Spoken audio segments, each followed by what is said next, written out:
చంద్రబాబు నాయుడు గారిని సీఎంగా ఆ సీట్లో కూర్చోబెట్టే వరకు మా పోరాటం ఆగదు. కొల్లు రవీంద్రని బేసిక్గా నేను 2014 ఎన్నికల ముందు మిమ్మల్ని చూశాను. ఇప్పుడు చూస్తున్న కొల్లు రవీంద్రకి అసలు సంబంధం లేదు. చాలా సున్నితంగా ఎవరన్నా నేనేమన్నా అంటే వాళ్ళు ఎక్కడ నొచ్చుకుంటారా, ఎక్కడ హర్ట్ అవుతారా అన్నట్టుగా చాలా సున్నితంగా మాట్లాడేవారు.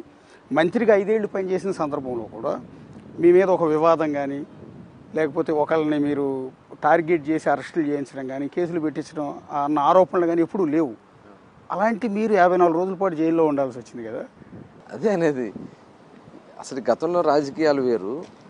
గతంలో ఎన్నికలప్పుడు పార్టీలు ఉంటాయి, ఎన్నికలప్పుడు వాళ్ళు వీళ్ళు తగ్గఫోర్గా చేసుకుంటారు. తర్వాత ఆ సంస్కృతి ఉండేది కాదు.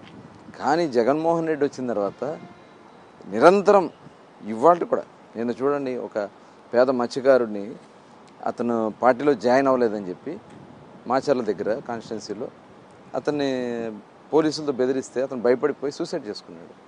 ఏదో అతను వేట చేసే బోటు మీదే తాడు చుట్టుకుని సూసైడ్ చేసుకున్నాడంటే అసలు ఈ ప్రభుత్వ కక్ష సాధింపు ఎలా ఉందనే దానికి ఇదే ఒక నిదర్శనం.